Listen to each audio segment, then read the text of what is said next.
Si hiciéramos una encuesta a nivel mundial sobre quién quisiera ser rico, creo que tendríamos una respuesta unánime. Pues vamos a hacer la encuesta, ¿no? ¿Quién quisiera ser rico? ¿Nadie? Ahora o más rico de lo que ya es. Este es un anhelo de prácticamente cualquier ser humano, tener recursos para hacer lo que quiera sin problemas. Hay una serie de libros con este tema para ser rico, ¿no? Piense y hágase rico, creo que es uno de los más famosos. No se le cuesta quién lo ha leído, pero hay muchos otros. Padre rico, padre pobre, el hombre más rico de Babilonia,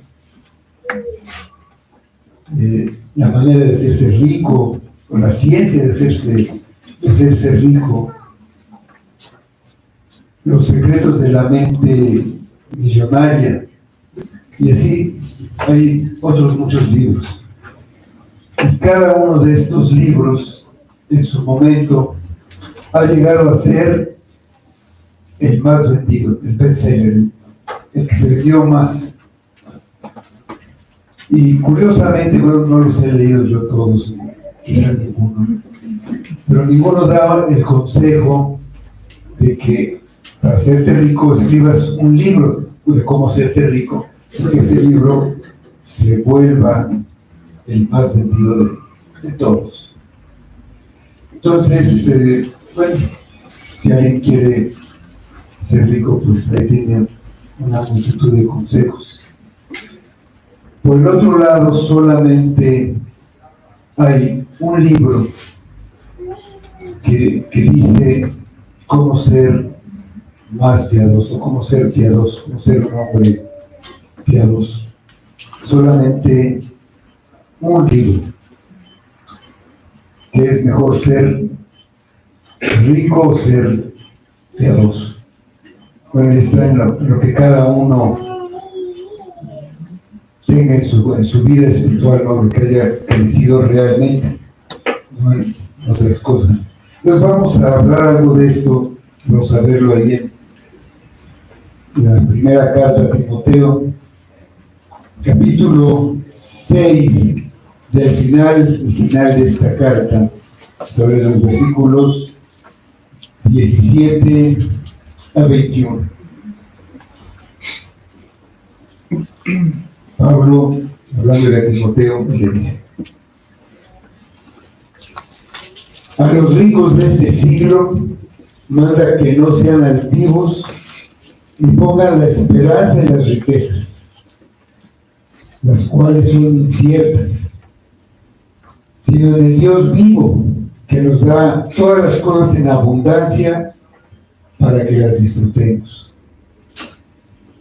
Que hagan bien, que sean ricos en buenas obras, dadivosos, generosos, atesorando para sí buen fundamento para lo porvenir, que echen mano de la vida eterna. Oh Timoteo, guarda lo que se te ha encomendado, evitando las profanas pláticas sobre cosas vanas y los argumentos de la falsamente llamada ciencia, la cual, profesando algunos, se desviaron de la fe. La gracia sea contigo. Amén. Vamos. Padre, venimos esta mañana a buscar tu rostro, a buscar tu instrucción, que nos digas cómo debemos vivir en este mundo para que nos recibas a tu lado en la eternidad. Obra en nosotros, muéstranos a Cristo, muéstranos su obra, muestra también quiénes somos nosotros, nuestro lugar, dónde estamos parados realmente. Quita todas las telarañas de nuestra mente, danos claridad por medio de tu palabra y úsala según tu beneplácito, tu buena voluntad para el bien de tu pueblo, para la salvación de tus elegidos. Obras para tu gloria, en el nombre de Cristo te pedimos. Amén. En el versículo 9 de este capítulo, de esta carta, Pablo habla a aquellos cuya meta en esta vida es tener dinero. Habla a los que anhelan ser ricos y caen en la trampa de la codicia. Vamos a leer el versículo. Dice este versículo 9: porque los que quieren enriquecerse caen en tentación y lazo, y en muchas codicias necias y dañosas que hunden a los hombres en destrucción y perdición. Siguió diciendo que el amor al dinero es capaz de desviar a las personas de la fe, haciendo que se extravíen y terminen en la condenación eterna. Hay algunos que usan el Evangelio como pretexto para enriquecerse. Lo pervierten, dañan a la iglesia y destruyen las almas, destruyen las vidas de las personas. Debemos entender que ni Pablo ni la Biblia condenan a aquellos a los que Dios les ha concedido riquezas materiales. Pero la Biblia y Pablo nos llaman a usar esos recursos de una manera adecuada. Todos somos mayordomos de Dios en este mundo. Administramos riquezas que pertenecen a Dios, por lo que los bienes que tenemos, pues debemos usarlos para la gloria de Dios. Aquí no hay una sugerencia de que las riquezas en sí mismas corrompan, que causen la corrupción del hombre. Y se sugiere que las personas no deberían disfrutar lo que Dios les ha dado. Pues no es pecado ser rico. Lo que es pecado es amar las riquezas y no ser buenos administradores de las posesiones que son de Dios. Dios nos las ha confiado para que las usemos, pero no olvidemos que tendremos que dar cuentas como cualquier mayordomo tiene que hacer. En nuestra sociedad, en donde existe mucha desigualdad, pues hay alguna dificultad para definir quién es rico. Muchos piensan que los ricos tienen un estilo de vida lujoso, empezando por sus hogares. Pero hay una dificultad para lo que alguien es un lujo, para otro puede ser algo necesario, algo que es costumbre. Pero considerando lo que nos está usando la palabra, los ricos son aquellos que tienen más de lo esencial, de comida, de ropa, que tienen un lugar donde guarecerse. En otras palabras, cualquiera que tiene más de lo esencial es rico. Por supuesto, esta manera de medir la riqueza no corresponde con los que se dedican a medirla, los que miden a los ricos, a los que publican las listas de millonarios, como hay una organización Forbes, y ellos la miden de otra manera. Pero la mayoría de nosotros tenemos algo más que lo esencial. Somos ricos de acuerdo al criterio físico. Nos consideramos ricos conforme a la definición del mundo, pero somos ricos tomando en cuenta que empezamos nuestra vida en ceros y que la terminaremos igual en ceros. Lo que tenemos ahora, todo lo que tenemos lo hemos adquirido. Entonces todo eso es ganancia, es una ganancia. Dice la segunda carta de Timoteo, capítulo 6, versículos 7 y 8. Porque nada hemos traído a este mundo y sin duda nada podremos sacar. Así que, teniendo sustento y abrigo, estemos contentos con esto. A final de cuentas, satisfacer nuestras necesidades no depende de nosotros, no depende de nuestra capacidad ni de nuestra preparación y de nuestras habilidades. Por supuesto, tenemos que ser responsables, usar los medios para proveer para nosotros y para nuestras familias. Debemos trabajar y ser administradores cuidadosos, pero lo que tenemos se debe únicamente a la gracia de Dios. Nuestro Señor Jesucristo nos enseñó a orar por las cosas esenciales que necesitamos para nuestra vida. Mateo 6:11 le dice, enseñando a orar a sus discípulos, el pan nuestro de cada día, dánoslo hoy. O sea, hay al principio un mandato para los ricos. En el versículo 17.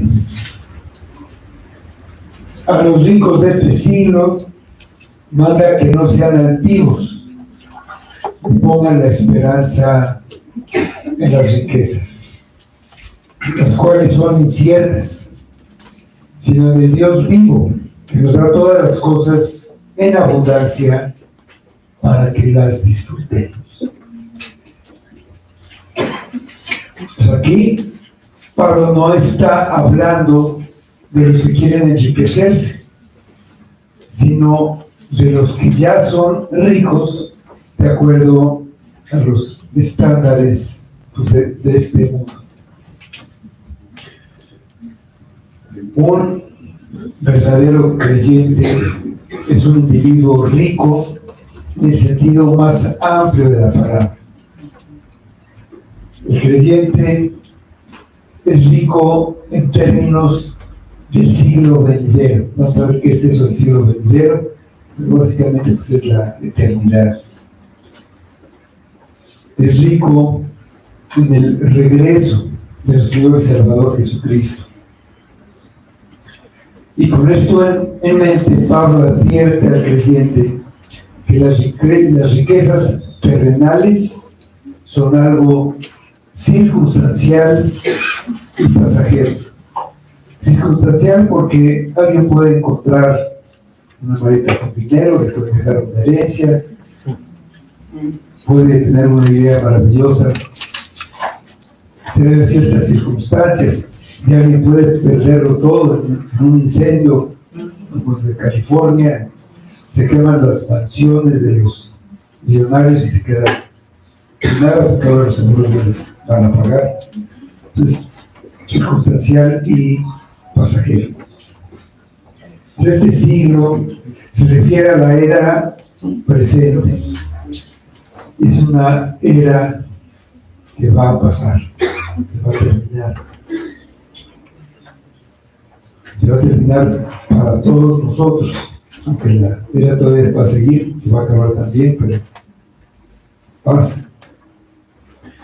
Así que Timoteo debe decirles a los que ya son ricos qué actitud deben tener y qué actitud deben evitar, cuál deben procurar.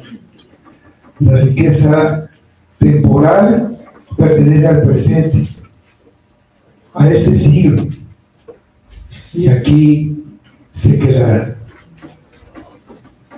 Hay una riqueza que sí trasciende a este mundo, una riqueza para el siglo venidero.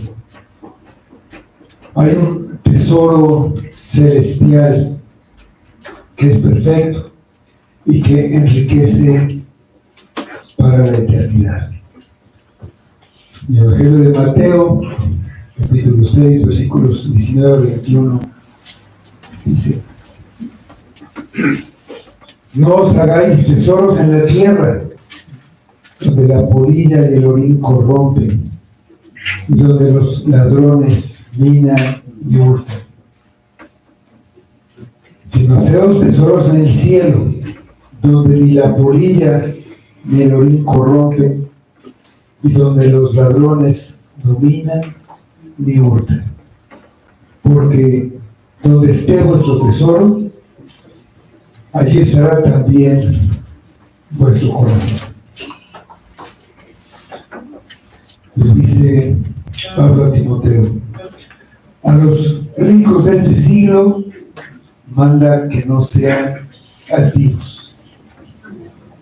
Deben evitar ser altivos. Esta palabra significa tener una opinión exaltada de uno mismo. No deben ser orgullosos, sino humildes. Hay una tendencia de la naturaleza caída del hombre a mirar con desprecio a los que están en una situación social o económica más baja. Es fácil pensar que somos más porque tenemos más de lo que otros tienen. En nuestra sociedad se valora a las personas por lo que tienen y no por lo que son. Y se humilla al que está en necesidad. Incluso muchos los ven como personas que nos sirven, que trabajan para nosotros. No los ven o no los vemos como personas, como almas, como personas que necesitan a Jesucristo. El éxito se mide por el dinero que tiene una persona. Y se dice: esta persona es exitosa porque tiene mucho dinero. Esta persona es un fracasado porque no tiene dinero. Y puede ser muy exitoso, tener mucho dinero, pero va al infierno. Usted debe advertirles que no tengan aires de superioridad.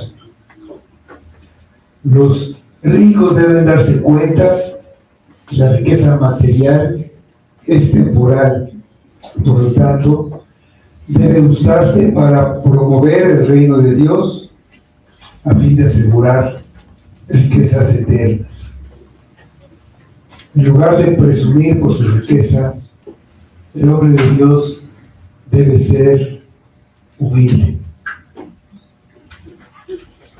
Es difícil ser humilde cuando se es rico. Se pierde fácilmente la dependencia de Dios. Se confía y se tiene seguridad en la riqueza. Se cree que no hay problema que no pueda solucionar el dinero. Es una completa falsedad, una falsa esperanza y una falsa seguridad. Por más dinero que se tenga, nadie puede añadir unas horas a su existencia o la de algún familiar. La salud tampoco se puede comprar con dinero, y la felicidad, aunque algunos digan que, pues sí, que ayuda mucho, ¿no? No es todo, no es todo, pero no es ahí donde debe estar la seguridad. Debemos recordar qué pasa con aquellos que no son humildes. Dice Santiago en su carta 4:6, la segunda parte del versículo, dice: Dios resiste a los soberbios y da gracia a los humildes. También debe decirles a los ricos: ni pongan la esperanza en las riquezas, las cuales son inciertas. Sería insensato tenernos esperanza en la incertidumbre de nuestra riqueza. No hay razón para presumir de ella. Un hombre con recursos recurre frecuentemente a su riqueza en lugar de depender de la providencia de Dios. La tendencia humana es apoyarse en lo que tiene, lo que tiene en su mano, posee, pero es incierto. En lugar de confiar en lo que es seguro, en lo que nunca cambia. Y eso sabemos quién es el Eterno. Dice el Evangelio de Lucas, capítulo 12, 16 a 21. Hablando Cristo, dice: también refirió una parábola diciendo: la verdad de un hombre rico había producido mucho, y él pensaba dentro de sí diciendo: ¿qué haré? Porque no tengo dónde guardar mis frutos. Y dijo: esto haré: derribaré mis graneros y los edificaré mayores, y allí guardaré todos mis frutos y mis bienes, y diré mi alma, muchos bienes tienes guardados para muchos años. Repósate, come, bebe, regocíjate. Pero Dios le dijo: necio, esta noche viene a pedirte tu alma. Lo que has provisto, ¿de quién será? Así es el que hace para sí tesoro y no es rico para con Dios. El antídoto contra poner la confianza en el dinero es poner toda nuestra esperanza en el Dios vivo que nos da todas las cosas en abundancia para que las disfrutemos. Con una actitud de confianza y dependencia, recordando que todo le pertenece al Señor y nada nos pertenece a nosotros. Dice el Salmo 50, versículos 10 a 12. Porque mía es toda bestia del bosque y los millares de animales en los collados.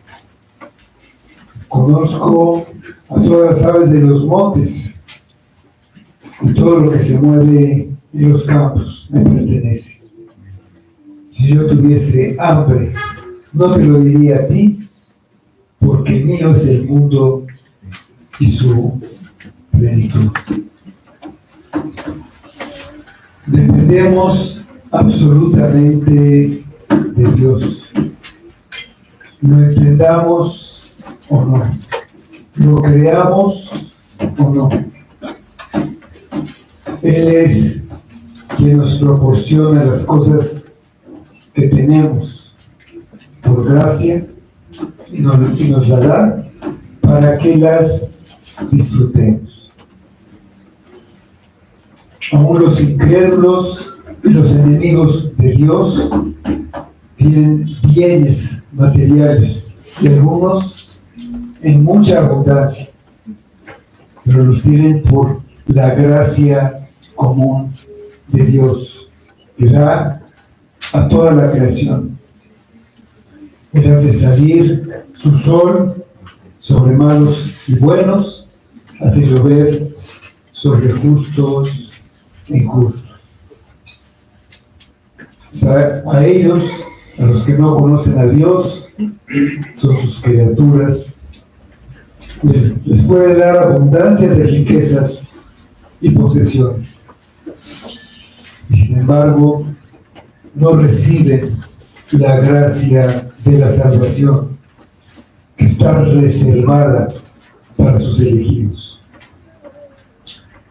Una gracia que se recibe por medio de la fe en Jesucristo cuando se cree el Evangelio predicado. Pero un creyente, sabiendo que la riqueza y los bienes de este mundo son pasajeros, encuentra su gozo, dependencia y plenitud en Dios, el dador de todo bien. Ahí está lo que le da gozo, no en las cosas que Él nos da. Eso es lo que significa estar en verdadera paz. El que depende de Dios está contento sin importar las circunstancias en las que se encuentra. Dice la carta de Filipenses, capítulo 4, versículos 12 y 13. Hablando Pablo, dice: sé vivir humildemente y sé tener abundancia.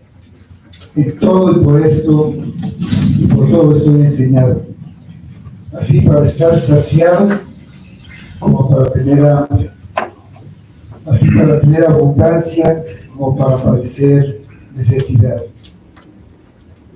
Todo lo puedo en Cristo que me fortalece. Podemos decir lo mismo. Nuestra actitud debiera ser depender de Él y buscarlo en todas las cosas. Mateo 6, del 10 y 34. Mas buscad primeramente el reino de Dios y su justicia, y todas estas cosas os serán añadidas.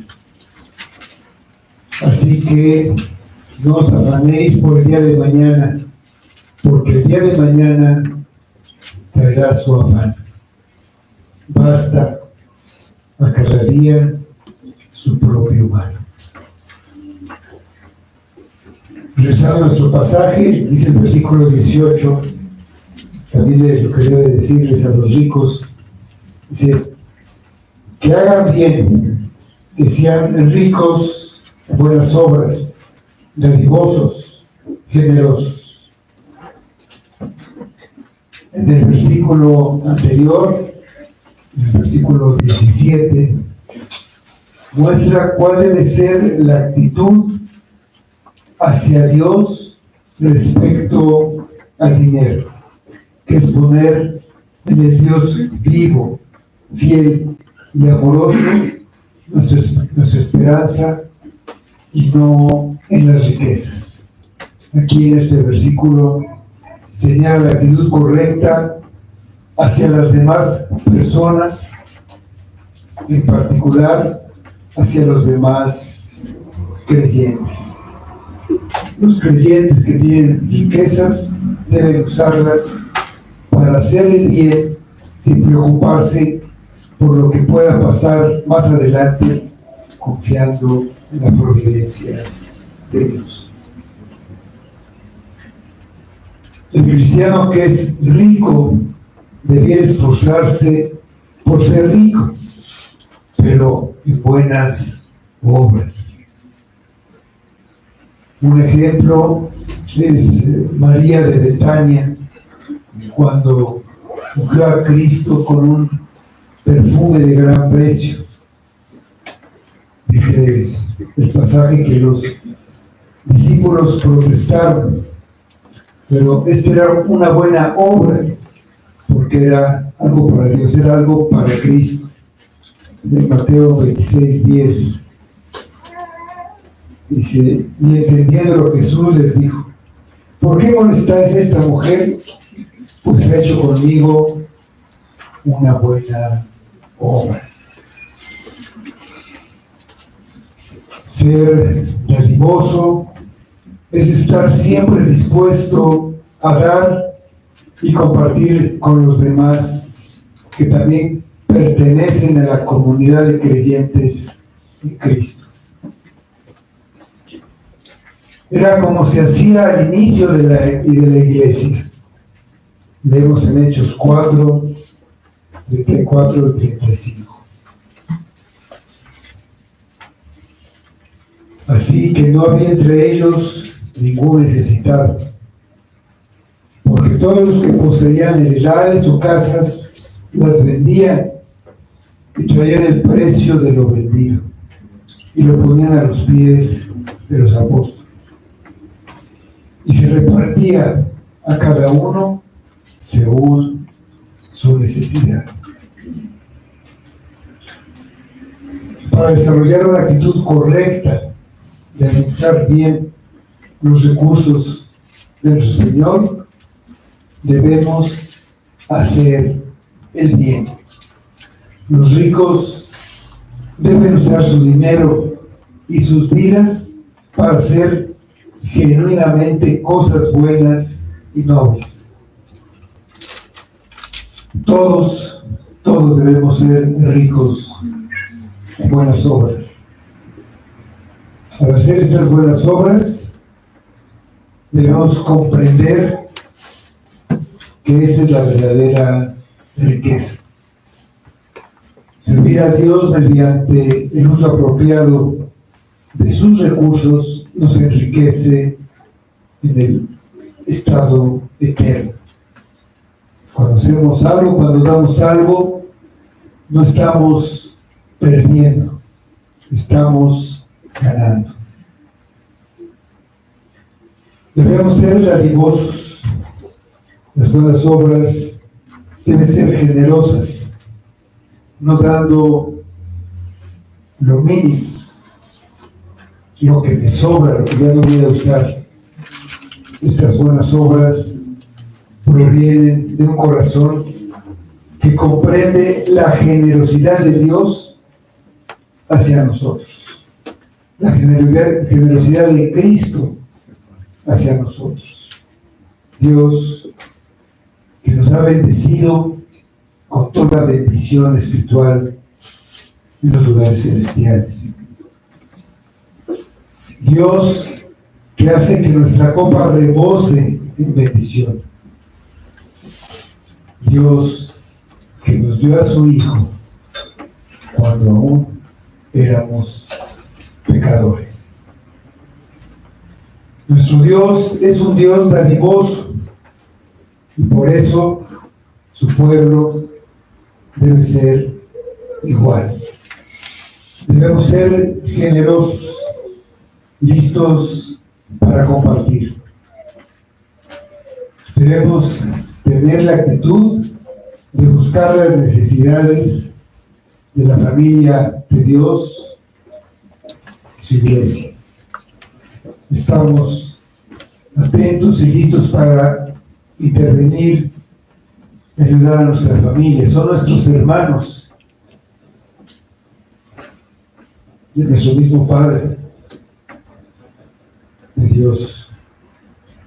Debemos estar dispuestos a invertir en la salvación de las almas. La razón para dar al Señor no es que la iglesia necesita dinero. La razón es que nosotros necesitamos ser dadivosos. De esta manera, Dios nos protege de la avaricia y contraponer nuestra confianza en las riquezas inciertas. Dios proveerá para hacer su voluntad, aun cuando nosotros no demos. Pero nosotros perderemos nuestro tesoro eterno. Dice el versículo 19 de nuestro pasaje: atesorando para sí buen fundamento para lo porvenir, que eche en mano de la vida eterna. Atesorar es acumular. Lo que debemos acumular son los tesoros espirituales y no los tesoros terrenales. Los creyentes ricos no deben esperar un rendimiento por su inversión en esta vida. Deben esperar pacientemente el día de su recompensa eterna.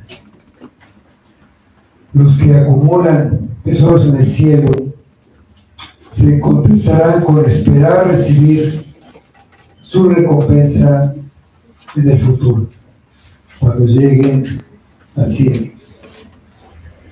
Para hacerlo, el cristiano debe vivir una vida piadosa, vivir para Cristo y hacer todo para su gloria, creyendo que un día llegará en el que recibirán su recompensa. Este día debe ser real para el cristiano y debe tenerlo presente en todo lo que hace. Invierte en la eternidad y demuestra que ha echado en la vida eterna. La mejor inversión está en invertir nuestros recursos, no solo los monetarios, sino también nuestro tiempo, nuestra inteligencia, nuestras habilidades para hacer avanzar el reino de Dios en este mundo por el medio que nos fue dado para ese fin, que es la predicación del Evangelio. Dice el Evangelio de Lucas, capítulo 16, versículos 9 a 11. Y yo os digo, ganad amigos por medio de las riquezas injustas, para que cuando éstas falten, os reciban en las moradas eternas. El que es fiel en lo muy poco, también en lo más es fiel. Y el que en lo muy poco es injusto, también en lo más es injusto. Pues si en las riquezas injustas no fuisteis fieles, ¿quién os confiará lo verdadero? Tenemos un último encargo y la despedida de Pablo en esta carta. Versículo 20. Oh Timoteo, guarda lo que se te ha encomendado, evitando las profanas pláticas sobre cosas vanas y los argumentos de la falsamente llamada ciencia. Al final de la carta, nuevamente, con toda solemnidad y formalidad, Pablo exhorta a Timoteo, su hijo espiritual, pero también su amigo, su discípulo, su amado, a que guarde lo que se le ha encomendado. Literalmente significa que guarde el depósito. Debe vigilar fielmente lo que se ha puesto a su cuidado. Es como si Dios hubiera hecho un depósito en el banco de Timoteo, quien de esta manera adquiría la responsabilidad de mantener ese depósito seguro, como una prenda valiosa, para que no sufriera ningún daño, para que no fuera a ser robado. Lo que se le ha confiado para que lo guarde y lo proteja es el Evangelio que le fue encomendado a Pablo y ahora a Timoteo. Como dice en 2 Timoteo 1:11, ahí Pablo dice que el Evangelio le fue confiado. Él dice: según el glorioso Evangelio del Dios bendito que me ha sido encomendado. Y aquí le dice que guarde lo que se le ha encomendado. El Evangelio. La palabra Evangelio aquí debe ser tomada en el sentido más amplio, abarcando toda la Escritura, incluyendo lo que Pablo está escribiendo en esta carta. Es todo el conjunto de órdenes y toda la enseñanza que contiene la carta. Es la verdad de Dios. Es el misterio de la piedad que fue revelado y que la Iglesia debe mostrar al mundo, debe guardarlo, debe resguardarlo. Dice el capítulo 3, versículos 15 y 16 de esta carta.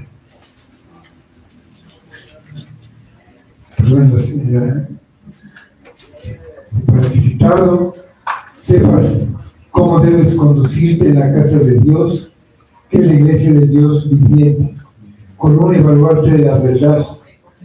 Indiscutiblemente grande es el misterio de la piedad.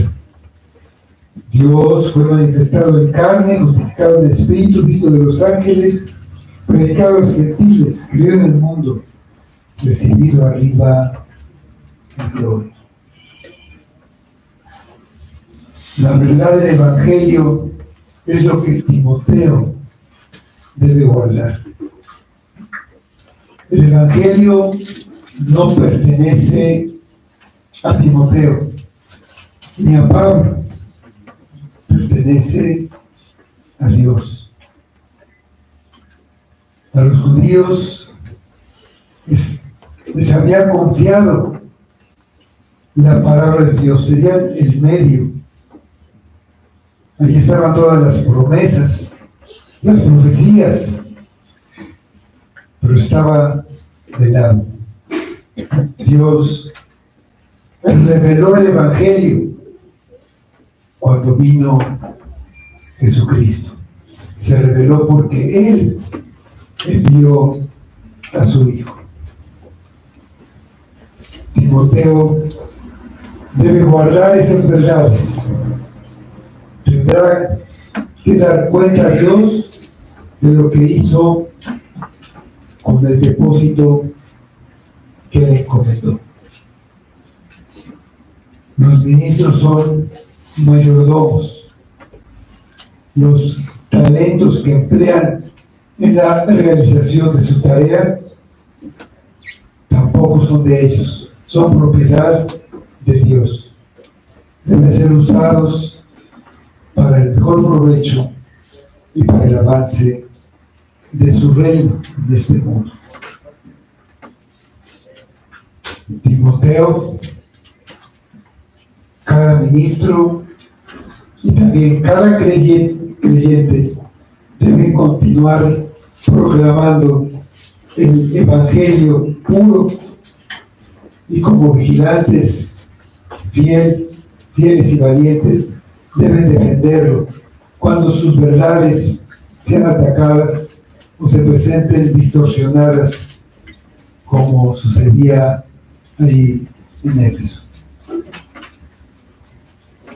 Para eso deben apartarse de las conversaciones y discusiones vanas y profanas y de los argumentos de lo que falsamente se llama ciencia. Deben evitar el error. No deben perder el tiempo con las tonterías de los falsos maestros, ni en mitos o genealogías. No deben enfrascarse en batallas por palabras y detalles sin importancia. Entonces son cosas vanas. A lo largo de la historia, la Iglesia se ha mantenido firme en la verdad bíblica. En medio de terribles persecuciones del mundo y de los ataques malignos de los falsos maestros desde dentro de la Iglesia, la verdadera Iglesia ha predicado, creído y guardado la verdad de Dios. El problema que enfrentamos en nuestra época, una época que se define como posmoderna, pero es que hay una aversión en nuestro mundo a la verdad. El mundo caído en general rechaza la verdad por naturaleza, como lo hizo Poncio Pilato, que preguntó a Cristo, ¿qué es la verdad? La pregunta no se hace con el fin, con el anhelo de conocer la verdad, sino para negar cualquier noción de que la verdad exista, o que puede existir. Vivimos en una época en la que no se cree en nada, en la que no hay absolutos. Hay una frase que dicen mucho que dice: nada es absoluto, excepto eso, que nada es absoluto. Pero nuestro mundo alienta a cada persona a determinar su propia versión de la verdad, y esa terrible impiedad se ha infiltrado en la Iglesia. El mundo declara: nada es verdad, todo es relativo, nada es absoluto. Yo tengo mi verdad, tú tienes tu verdad, y si existiera la verdad, una verdad, pues no se puede conocer. Lo que yo creo, eso es la verdad para mí. Nuestra sociedad se encuentra en esta situación. Lamentablemente, muchas iglesias también han comprometido la verdad, reemplazándola con métodos falsos e ideología disfrazada de verdad del Evangelio, con filosofías humanas. Sin embargo, cuando esto sucede, dejamos de ser una iglesia y nos convertimos en una simple organización. Cuando se compromete la verdad de las Escrituras, nuestra relación con Dios desaparece, se desmorona. En este pasaje, Pablo promueve la verdad absoluta del Evangelio. Él exhorta a Timoteo a dedicarse a la custodia de esa verdad.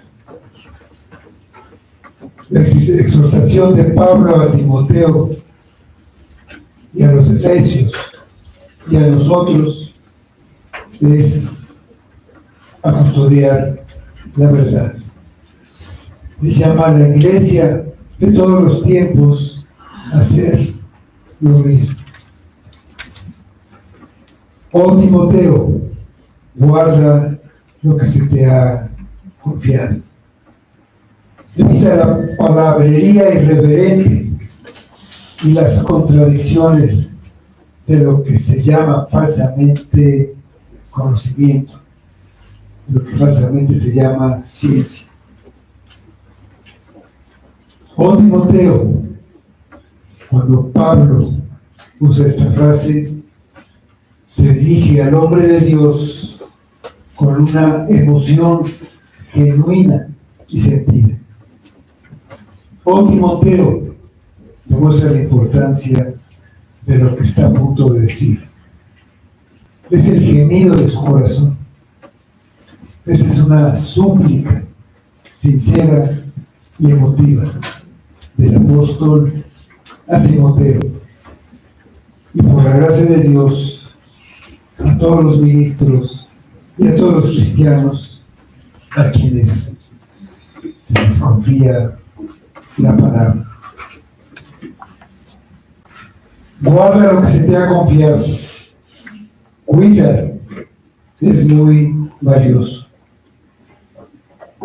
Una iglesia está guardando la verdad cuando maneja apropiadamente la palabra de Dios.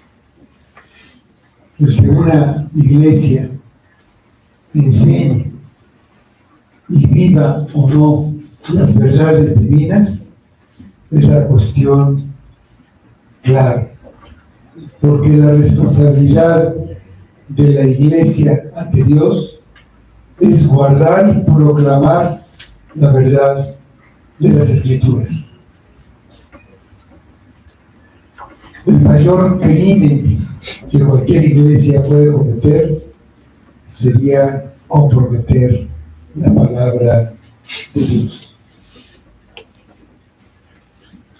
El apóstol le ha dicho a Timoteo que debe guardar la pureza de la doctrina.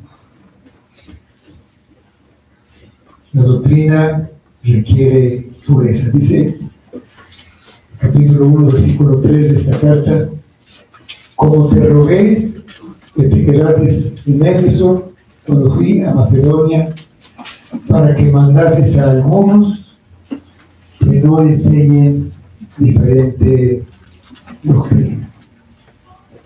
Las doctrinas diferentes no son la verdad y conducen a la perdición.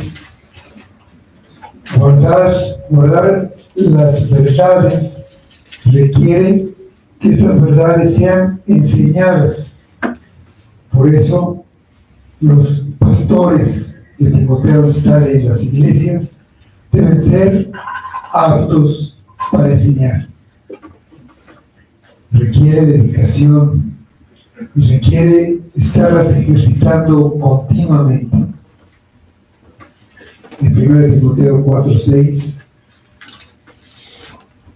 si esto enseñas a los hermanos, serás buen ministro de Jesucristo, nutrido con las palabras de la fe y de la buena doctrina que has seguido. Versículo 21, último versículo de la carta. La cual, profesando algunos, se desviaron de la fe. La gracia sea contigo. Amén. Lo que profesaban esos algunos era la falsa ciencia. Algunos se escudan en una falsa ciencia. Es falsa porque no son hechos, son suposiciones, teorías no comprobadas que proclaman con el argumento de que son ciencia. Ellos la quieren creer y ponen su fe, su confianza en esos argumentos que decidieron creer para justificar su incredulidad, para justificar su pecado, para justificar su manera de vivir. Se desviaron de la fe. Estaban en la iglesia y abandonaron la verdad. Muchos permanecen en la iglesia, dicen que son cristianos y quieren ganar adeptos, justificarse, difundiendo sus ideas. Esos algunos a los que se debe mandar que no enseñen doctrinas diferentes. Si se les permite, van a llevar a la iglesia a la ruina. Pablo termina la carta con una breve bendición. La gracia sea contigo. La gracia es la mayor bendición de todas las bendiciones. Es el favor de Dios hacia quien nada merece por medio de Cristo, dándoles vida eterna, transformando su corazón para llevarlos a la gloria eterna. Que la gracia de Dios te haga rico en buenas obras, no que te haga rico en bienes materiales, sino que te haga un hombre piadoso.